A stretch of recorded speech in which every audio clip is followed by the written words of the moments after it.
President Muhammadu Buhari has set up a fresh committee to look into the demands of the Academic Staff Union of Universities. Minister of Education Adamu Adamu made the comment at a meeting with pro-chancellors and vice-chancellors of universities in Abuja. Adamu said that President Buhari has warned the government team involved in the negotiation with ASUU against signing an agreement that the government will not be able to fulfill.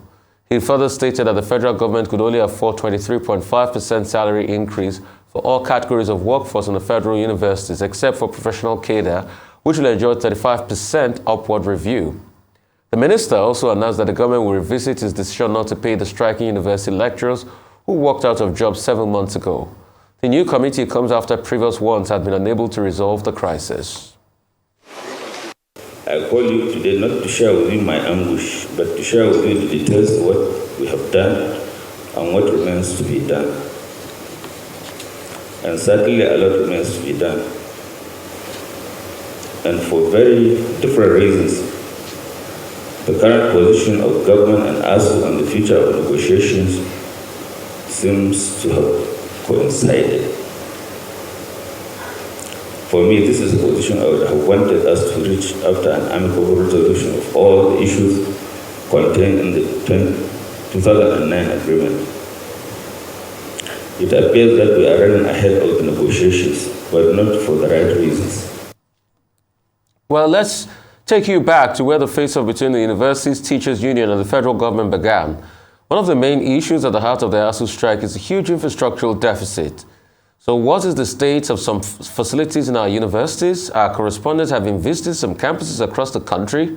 And let's take a look at the reports of Arise correspondent Mary Chinda and senior correspondent Okumbo Oyetunji, who both visited University of Abuja and University of Lagos. Dr. Kasim Umar is one of the over 2,000 striking lecturers in Nigeria's public universities who have vowed never to return to the classrooms until the federal government fulfills its 2009 agreement with ASUU. The recommendations of the NIMI-BRICS Committee for the Revitalization of Public Universities and academic allowances, funding, autonomy, and of recent, the demand for the implementation of the University Transparency Accountability Solution (UTAS) as a replacement for the Integrated Payroll and Personal Information System (IPS) have dominated talks. It is on record that since Nigeria's return to democracy, there have been at least 16 industrial strike actions by university lecturers. The union in the last decade alone embarked on a 6-month strike in 2013, a week's strike in 2014, a 36-day strike in 2017, and in 2020, it went on a 9-month-long strike, with the 2022 strike entering its 7th month. Government is full of antics. They will go on air, tell lies, all sorts of things, tell the Nigerians what they wanted to hear. We have solved the problem. The only thing is wasted salary. In the first issue, it is not wasted salary because it is not even part of the issue presented. You cannot, you prolong the demand. You prolonged the collective bargaining, and then you come up saying that you are punishing people. Well, our job is not factory job.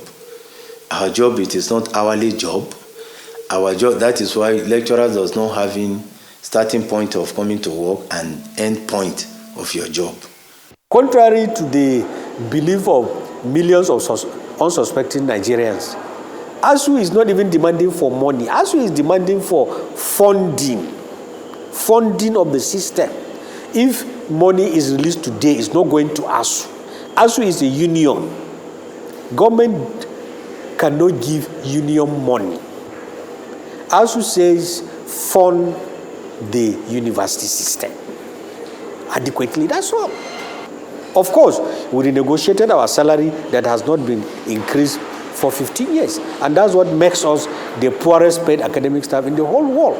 It will interest you to know that Nigerian university teachers earn less than polytechnic teachers, earn less than College of Education teachers, because those ones have negotiated their own. Senator Itayenang begs to disagree as he swiftly shifts the blame to ASUU, describing the academic union as insensitive. This agreement was signed in 2009, and it was a pressure like this of a very long strike that forced government to put pen on paper. They said, just sign. It was like face saving for ASUU. Look, you've seen the proposal the government is making next year for next year's budget, about 19 trillion. Out of the 19 trillion, about 12 trillion is coming from borrowing. When you consider all this and you say, look, we should sign another agreement to review, or that we had reviewed and we are bound by it, where is the money to pay? There is no money to pay. So government cannot keep signing an agreement or going into an agreement which it cannot have money to sustain, so that ASUU will not go on another strike. While both ASUU and the federal government remain resolute on the issues around the strike, with the federal government holding strongly to the no work, no pay law as stipulated in Section 43 of the Trade Dispute Act, it is difficult to conclude when students can return to schools. Mary Chinda, Arise News. In one of the few frank talks between the Academic Staff Union of Universities and the federal government in 2012, it was agreed that a needs assessment of all public universities be carried out to determine the extent of rot and infrastructural decay in the system. That investigation unveiled a lot: that physical and learning facilities in Nigerian universities are not only inadequate, but dilapidated, overstretched, and most times improvised. At that point, government agreed that, okay, from what we have seen and from the calculations by experts, government will need to inject a total sum of 1.3 trillion naira in order to arrest the decay. But you know, our government is always broke. Our union, in its magnanimity, suggested to government, okay, you don't need to spend this money in 1 year since you cannot afford it. Space it in a period of 5 years, 5 tranches, which amounted to 220 billion for a year for 5 years. When President Goodluck Jonathan saw, you know, the extent of decay, he had no choice but to release the first tranche in 2013. It will shock you that this 7th year of Buhari administration had only released 70 billion. The University of Lagos is regarded not by few as a leading institution of higher learning in Nigeria, but like many other public universities so regarded, UNILAG has not escaped the rot and decay, though some relatively new physical structures dot the campus. The reality is that they are a mere facade. Go into, conveniences for students and staff, they are nothing to write home about. In a 21st century university, the accommodation for students are grossly inadequate.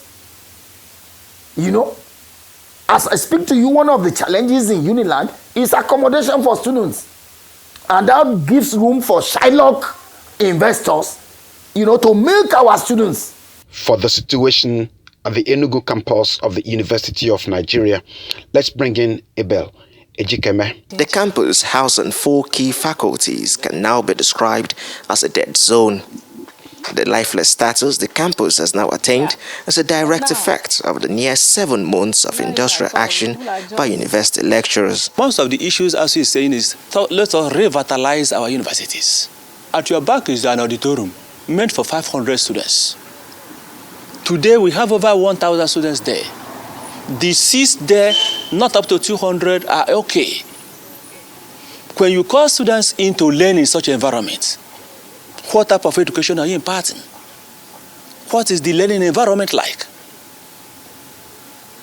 Before you look at the building there, the uncompleted structure, that is supposed to be the Institute of Maritime Studies of University of Nigeria. Since 2011, it has been overgrown by bushes. uncompleted. Is that the type of learning environment that Nigerians need? You have a certificate, you don't have a knowledge? Is that what we need in Nigeria? Mary Chenda gives us a glimpse of the situation at the University of Abuja. The University of Abuja is one of those universities that have now become a shadow of itself, even as the strike lingers. Activities here has been grounded to a halt with no student activities or even lecturers in sight. One thing that is visible is that there is a strain on the available infrastructure, as we see in this classroom at the Faculty of Management Sciences, University of Abuja. Originally built to seat 40 students, this classroom reportedly takes over 200 students at the moment. As you can see, 21st century classroom used in Nigeria for lecturing students. You see, this classroom idea conception is for 40 students, but today we are using it for 200 students. Then learning becomes learning by rumor, where majority of the students are hanged, asking the co-student, what did he say? That is, what did the lecturer say? ASUU says fund the university system adequately, that's all.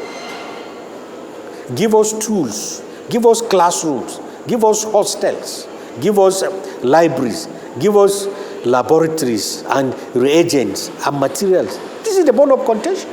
Back here at the University of Lagos.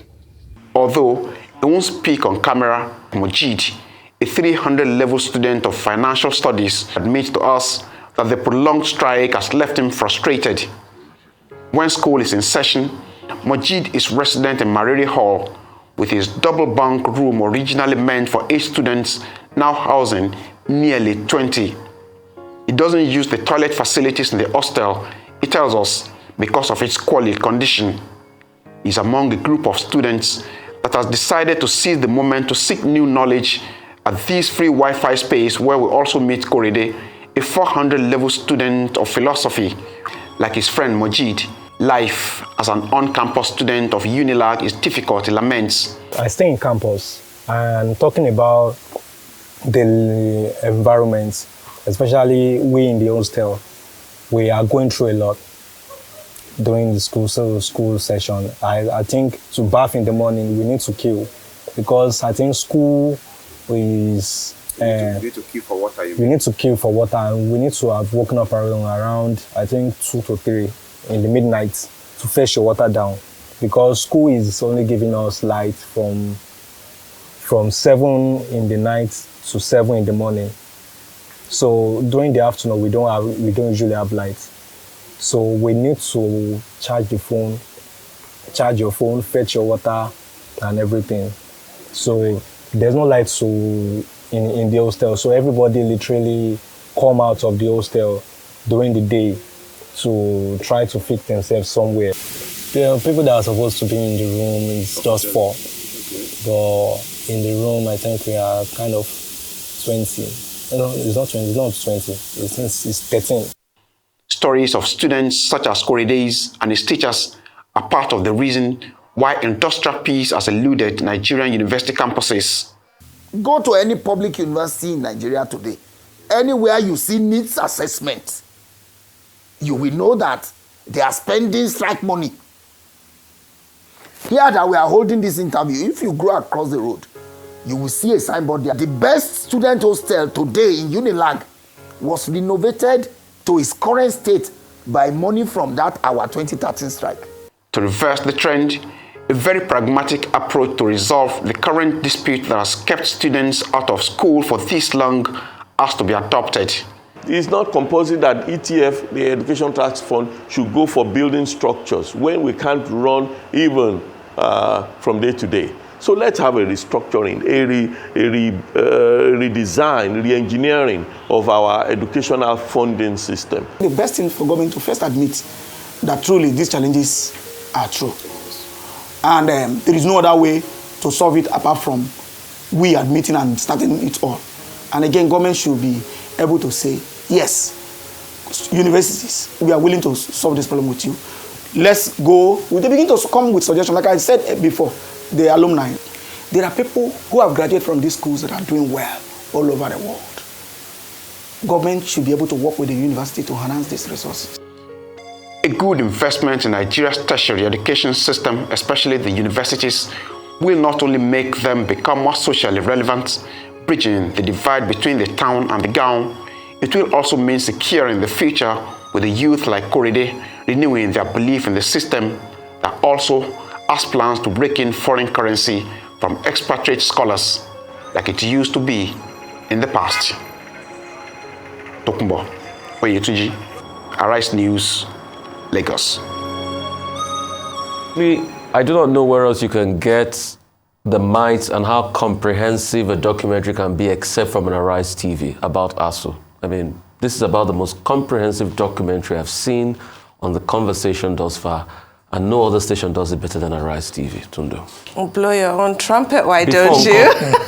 Yes, I mean, that was so well put and really detailed. With regards to this new committee, I'm surprised you didn't take the opportunity to pour scorn on it. I know how you feel about committees. We all think, frankly, that they tend to devour a lot more in terms of time, energy, and money than they do in providing solutions. And this is the Upteenth Committee, and it has such a narrow scope of work, doesn't it? They're not going to be discussing issues like UTAS, but they will be discussing the no work, no pay policy that has generated a lot of controversy, which is good. But one thing I do want to say is to commend the Minister of Education, Malam Adamu. I mean, I do appreciate his candor in expressing publicly the kind of turmoil, and that's his word that he used, that this ASUU strike is causing him, and admitting the fact that even he underestimated the magnitude and the complexity of the problem. I think it's really important for public servants, number one, to own an issue. Admitting that it's causing you turmoil means you know it's your responsibility, rather than that scandalous suggestion that it's for parents to go and beg ASUU. It's for you to solve, and he acknowledges that. And I think we need more of that. We need more accountability. Having said that, in practical terms, of what use is that? And public sort of mea culpa, when Nigerian students are still sitting at home 6 months after the fact. And really, that is the bottom line. And we just hope that this is resolved, because it's now been described as an indefinite strike, which is nothing short of a national disgrace. What are the options before ASUU? We saw in this documentary we just saw the kind of rot that has set in. What are the options? Legal. You take the government to court. Fat lots of good that will do in Nigeria. We all know the lip service we pay the rule of law. So your other options is to strike. A lot of people have condemned and criticized ASUU for that, exercising that option, but then what are the alternatives? So it needs to be discussed. Creative alternatives need to be found, because this simply cannot continue. We're looking at, what, 200 days? 205 days. Oh, it's a scandal. It's unfair. Yeah, since February 14, today, 205 days since the strike began, tertiary institutions, federal public universities have been shut down. Nigeria has 49 federal public universities, 111 private universities, and then the other balance make up to about 243 universities generally in Nigeria, because you add the state universities, that's the remaining number. And now, since February 14, we've had most of these tertiary institutions shut down for reasons that the federal government of Nigeria since 2009 has not been able to implement agreements reached with university teachers. Many committees have been set up to look at that 2009 agreement. There was the Wale Babalakin Committee of Pro-Chancellors that looked at it. There was the Munzali Jibril Committee that looked at it. And then, of course, you have the Nimi Briggs Committee, which was set up in March 2022 to review the 2021 memorandum, the 2020 memorandum of understanding that was signed with ASUU. And now here we are. Now, the federal government has again intervened to say that, look, yesterday, a meeting should be held comprising pro-chancellors of universities and the vice-chancellors and other stakeholders to work on gray areas, to look at opportunities for forging a consensus around the gray areas. The Minister of Information, Malam Adamu, gave a very comprehensive review of the situation so far, and then made the point, the key point that I think should be noted, that they are, functioning under the directive of the President of Nigeria, Muhammadu Buhari, that the federal government should not enter into any agreement that it cannot implement, and that this has been the problem all along. And we've kept saying here, if government enters into any agreement, then government should be ready, to fulfill the terms of that agreement, which is a major area of disagreement between ASUU and the federal government. Up to this point, the Ministry of Education and the other negotiators have been able to get 3 of the remaining of the 4 unions in the tertiary sector: the Senior Staff Association of Nigerian Universities, the National Association of Academic Technologies, and also the Non-Academic Staff Union, to agree to the terms presented before the tertiary sector unions. Only ASUU disagreed. And what are the issues? Government is proposing 150 billion naira in the 2023 budget for the revitalization of universities, which is one of the major demands of ASUU. Government is saying 50 billion will be in the 2023 budget and to be implemented within the first quarter to address the challenge of arrears of earned allowances that have not been paid. On these 2 scores, ASUU says no, that they want immediate commitment and immediate solution, because what we have done by putting it in the 2023 budget, first quarter, by first quarter there will be a presidential election. The present administration will not be under any obligation to implement the agreement. It may have to wait till another government takes over because of the political season. So it's like postponing the agreement and pushing the challenge to another government. Now, second, the federal government is saying no work, no pay for 6 months. ASUU disagrees. And that's one of the gray areas that this committee is going to look at. And then third, of course, there's disagreement over salary increment. The NIMI-BRICS committee that reviewed the memorandum of action recommended about 119% increase in the salary of workers in the university sector. But the federal government says it cannot pay up to that amount. So the federal government now is proposing 23.5% for other categories of workers and 35% for professors. And every professor in Nigerian universities earns about 437,000 naira. The NIMI-BRICS committee was recommending about 1.8 million naira per month for the professorial cadre. So there's big disagreement in that regard. And now you have the committee of pro-chancellors who have also their own recommendations.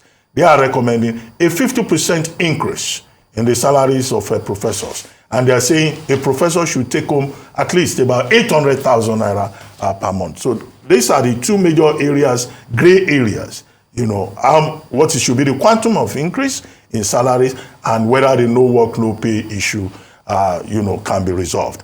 And a 14-man committee of 5 vice chancellors, 5 pro-chancellors, 4 vice chancellors, and others, including Senator Udo Udoma, have been put together to now look at this and make recommendations to the federal government. Well, I hope that both ASUU and the federal government will be able to find some accommodation in terms of the issues. Maybe the no work, no pay rule. Maybe if the federal government says, well, we can pay you for the 7 months, since you insist that even if classes did not open, you were doing research, we can pay you that. And if the federal government is willing, to meet ASUU halfway, I don't think that ASUU should remain adamant. The documentary that we watched already showed us the extent of this crisis and the implications for the future of education, for the Nigerian student, even for academics themselves, and for the entire university system that lies prostrate. So the public interest, I think, should also be taken along by the various gladiators. The other issue to note is that former vice chancellors, they've also set up, a committee of what they call Committee of Elders, Peace Committee, to intervene. People like Professor Bamiro, Professor Akman Ekpo, Professor Jibril Aminu, very senior, retired vice chancellors, who are now saying we cannot allow our house to collapse.